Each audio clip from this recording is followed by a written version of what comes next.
Hello മക്കളെ, yes Avinya miss here. അപ്പോൾ നമ്മളെ ഓണം എക്സാം ഒക്കെ കഴിഞ്ഞു. നിങ്ങൾക്ക് എല്ലാവർക്കും എന്താണ് ഒത്തിരി മാർക്കൊക്കെ കുറഞ്ഞു പോയല്ലേ? അപ്പോൾ നിങ്ങൾ ആലോചിച്ചിട്ടുണ്ടോ എന്തുകൊണ്ടാണ് ഓണം എക്സാമിന് മാർക്ക് ഇത്ര കുറഞ്ഞതെന്ന്? നമ്മളെന്താ മാർക്ക് പോയി, പാറ്റേൺ മാറി, എക്സാം ടഫായിരുന്നു, ഇങ്ങനെ കുറേ റീസൺസ് ആണല്ലേ നമ്മളെല്ലാവരും പറഞ്ഞത് അല്ലേ? നമ്മളെല്ലാവരും എസ്കേപ്പ് ആവാൻ വേണ്ടി ഇങ്ങനെ ഒത്തിരി റീസൺസ് പറഞ്ഞു അല്ലേ?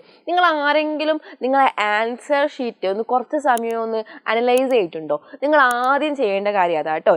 ഏതെങ്കിലും തരത്തിൽ ഏതെങ്കിലും ആൻസർ ഷീറ്റിന് മാർക്ക് കുറവാണെങ്കിൽ നിങ്ങളത് അപ്പാടെ മാറ്റി വെക്കല്ലേ വേണ്ടത്. നിങ്ങൾ ജസ്റ്റ് എന്ത് ചെയ്യുക, ആ ഒരു ആൻസർ ഷീറ്റ് ഒന്ന് നോക്കുക. ഓക്കെ, എന്നിട്ട് നിങ്ങൾക്കുള്ള പ്രശ്നങ്ങൾ എന്തൊക്കെയാണെന്ന് നിങ്ങൾക്ക് തന്നെ കാണാൻ പറ്റും. ഒന്നാമത്തെ കാര്യം, നമുക്ക് എക്സാം ക്വസ്റ്റ്യൻ പേപ്പർ പാറ്റേൺ മാറിയിട്ടുണ്ട് അല്ലേ?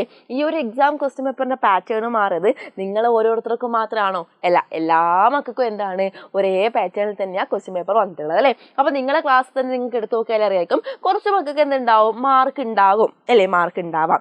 അപ്പോൾ നിങ്ങൾക്ക് മനസ്സിലായോ എക്സാം പാറ്റേണിൻ്റെ പ്രശ്നമെല്ലാം നിങ്ങൾക്ക് മനസ്സിലായോ?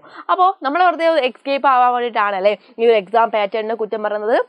അപ്പോൾ അതവിടെ നിൽക്കട്ടെ. പിന്നെ നിങ്ങളൊന്ന് ആലോചിച്ച് നോക്കിക്കോ, അതായത് നിങ്ങൾ ആ ഒരു ആൻസർ നിങ്ങൾ ക്വസ്റ്റ്യൻ പേപ്പർ കണ്ടു കഴിയുമ്പം നിങ്ങൾക്ക് ഒത്തിരി ക്വസ്റ്റ്യൻസ് ഉള്ള പോലെ തോന്നിയിട്ടില്ലേ?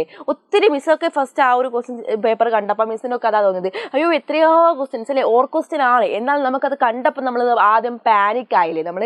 അപ്പോൾ കുറേ ഒരു ക്വസ്റ്റ്യൻ ഉണ്ട്, അതുപോലെ തന്നെ നിങ്ങൾക്ക് വേണ്ട സമയം നിങ്ങൾക്ക് അത് അവിടെ കിട്ടിയിട്ടില്ല അല്ലേ? ഇത് രണ്ടാമത്തെ കാര്യമാണ്. പിന്നെ നിങ്ങൾ ആൻസർ ഷീറ്റ് ഒന്ന് എടുത്ത് നോക്കിക്കഴിഞ്ഞാൽ ചിലപ്പോൾ ഹാൻഡ് റൈറ്റിംഗ് നിങ്ങൾക്ക് അത്ര കൊള്ളാതെ പോലെ തോന്നിയിട്ടുണ്ടാവും ഇല്ലേടാ? അതായത് എല്ലാവരും ഹാൻഡ് റൈറ്റിംഗ് ഒരുപോലെയല്ല, എല്ലാവരും ഒരുപോലെയല്ല അല്ലേ? അപ്പോൾ ഹാൻഡ് റൈറ്റിംഗും ചിലപ്പോൾ എന്ത് തോന്നിയിട്ടുണ്ടാവും, കുറച്ച് ബുദ്ധിമുട്ടായിട്ട് തോന്നിയിട്ടുണ്ടാവും.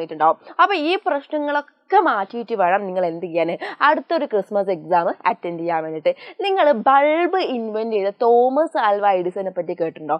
അതായത് ഇപ്പം ലോകം മൊത്തം ബൾബ് കത്തണമെങ്കിൽ അയാളുടെ വളരെ കാലത്തിൽ എത്രയോ കാലം അയാൾ എന്ത് ചെയ്തിട്ടുണ്ട്, ഫെയിലിയർ ആയിട്ടാണ് ആ ഒരു ബൾബ് കത്തിച്ചത്. ഓക്കെ, അതായത് 1000 ഒരു 1000 മേലെ എന്ത് ചെയ്തിട്ടുണ്ട്, അവർ ഓരോ സമയത്തും എന്ത് ചെയ്യുന്നുണ്ട്, പരീക്ഷണങ്ങൾ ചെയ്താണ് ആ ഒരു ബൾബ് കത്തിക്കാൻ എന്ത് ചെയ്തത്. നമുക്കിപ്പോൾ ചുറ്റുപാടും ഒരു വെളിച്ചം കാണുന്നില്ലേ, അത് ഈ ആളൊരു പരിശ്രമം കൊണ്ട് മാത്രമാണ്. അപ്പോൾ നിങ്ങൾ ആദ്യം ഒന്ന് ആലോചിച്ച് നോക്കോ, ഈ ഒരു വട്ടം നിങ്ങൾ ഫെയിലിയർ ആയിട്ടുണ്ടെങ്കിൽ അടുത്ത വട്ടം എന്തായിരിക്കും? അതെ, നിങ്ങൾക്ക് വിജയിക്കാനുള്ള ഒരു ഫെയിലിയർ മാത്രമാണ്, പക്ഷെ തോൽവി ആഘോഷിക്കാണ്ടിരിക്കുക കേട്ടോ. തോൽവി ഒരിക്കലും ഓക്കെ പ്രശ്നമില്ല, എന്താ അടുത്തതിന് നമ്മൾ ട്രൈ ചെയ്യാം അല്ലേ, അടുത്തതിന് കിട്ടും, അങ്ങനെ ഒന്ന് വിചാരിച്ചിട്ട് നിങ്ങൾ എന്ത് ചെയ്യുക, പരിശ്രമിച്ച് നോക്കുക. അതുപോലെ മിസ് ഒരു കാര്യം കൂടി പറയട്ടെ, വരും കാലങ്ങളിൽ കലോത്സവ ദിനങ്ങളല്ലേ ഓരോ ക്ലാസ്സുകളും നിങ്ങൾക്ക് കട്ട് ചെയ്യുന്നുണ്ടാവാം അല്ലെ, ഓരോ ക്ലാസ്സുകളും നിങ്ങൾക്ക് മിസ്സാവുന്നുണ്ടാവാം.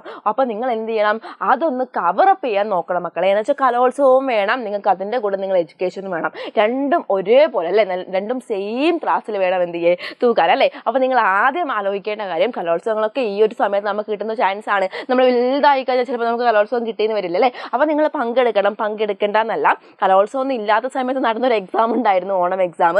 ആ ഓണം എക്സാമിൽ നിങ്ങൾക്ക് പലർക്കും മാർക്ക് കുറവാണ്. അപ്പോഴാണ് കലോത്സവവും ക്രിസ്മസ് എക്സാമും രണ്ടും കൂടി ഒരുമിച്ച് വരുന്നത്. അപ്പോൾ ഇത് രണ്ടും ബാലൻസ് ചെയ്ത് പോവാൻ നിങ്ങളെ കൊണ്ട് പറ്റണം. ഓക്കെ, പിന്നെ ഒരു കാര്യം പറയട്ടെ, ഇനി വരുന്നത് 5ാം ക്ലാസ് തൊട്ടിട്ട് 10ാം ക്ലാസ് വരെയുള്ള കുട്ടികൾക്ക് വായനക്ക് 10 മാർക്ക് കിട്ടും എന്നുള്ള കാര്യം നിങ്ങൾ ഓർക്കണം.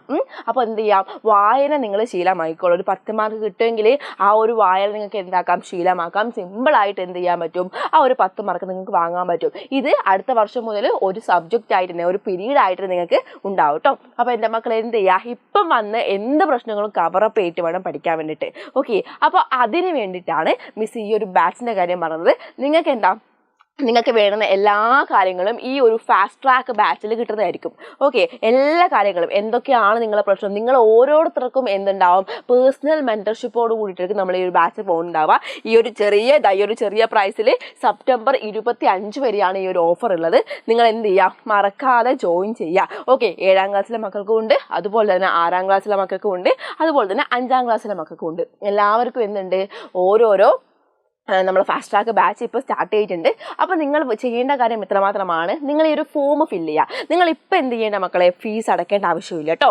നിങ്ങൾ ഇപ്പോൾ ഫീസ് അടയ്ക്കേണ്ട ആവശ്യമില്ല. നിങ്ങൾ ജസ്റ്റ് എന്ത് ചെയ്യുക, ഫോം ഫില്ല് ചെയ്താൽ മാത്രം മതി. ഫോം നമ്മുടെ ഡിസ്ക്രിപ്ഷൻ ബോക്സിൽ ഉണ്ടാകും. അല്ലെങ്കിൽ നിങ്ങളൊരു കാര്യം ചെയ്തോളൂ, ഈ ഒരു നമ്പറിൽ വിളിച്ചാൽ മതി കേട്ടോ. 5ാം ക്ലാസ്സിൽ 6ാം ക്ലാസ്സിൽ 7ാം ക്ലാസ്സിലെ മക്കളാണെങ്കിൽ ഈ ഒരു നമ്പറിൽ വിളിച്ചാൽ മതി. നിങ്ങൾക്ക് എന്ത് ചെയ്യാൻ പറ്റും, നമ്മളെ ബാച്ചിലേക്ക് വരാൻ പറ്റും. അപ്പോൾ മറക്കണ്ട, വരും കാലങ്ങളിൽ എന്ത് ചെയ്യുക, കുറച്ചും കൂടി സീരിയസ് ആവാം കേട്ടോ. മിസ്സിൻ്റെ കുഞ്ഞു മക്കളാന്നൊക്കെ അറിയാം, എന്നാലും എന്ത് ചെയ്യണം, നമുക്ക് ഈ ഒരു ബേസിക് നിങ്ങൾ കേട്ടിട്ടില്ലേ, എന്താ ഈ ബേസിക് എന്ന് പറയുന്നത്? അതെ, കുഞ്ഞു ക്ലാസ്സിൽ പഠിക്കുന്ന സാധനങ്ങളാ ബേസിക്. വലിയ ക്ലാസ്സിൽ നിങ്ങൾക്ക് നല്ല മാർക്ക് കിട്ടണമെങ്കിൽ ഇവിടെ നിങ്ങൾ ഓക്കെ ആവണം. ഇവിടെ ഓക്കെ ആവണമെങ്കിൽ എന്ത് ചെയ്യണം, നമുക്ക് ഈ 3 ക്ലാസ്സെല്ലാം കൂടിയിട്ട് ഒരുമിച്ച് പഠിക്കാനാവോ? ഇല്ലല്ലേ. 5ാം ക്ലാസ്സിലെ കാര്യം 5ാം ക്ലാസ്സിലും, 6ാം ക്ലാസ്സിലെ കാര്യം 6ാം ക്ലാസ്സിലും, 7ാം ക്ലാസ്സിലെ കാര്യം 7ാം ക്ലാസ്സിലും എന്ത് ചെയ്യണം, പഠിക്കണം. അപ്പം മറക്കണ്ട മക്കളെ, വേഗം തന്നെ ജോയിൻ ചെയ്തോളൂ. All the best.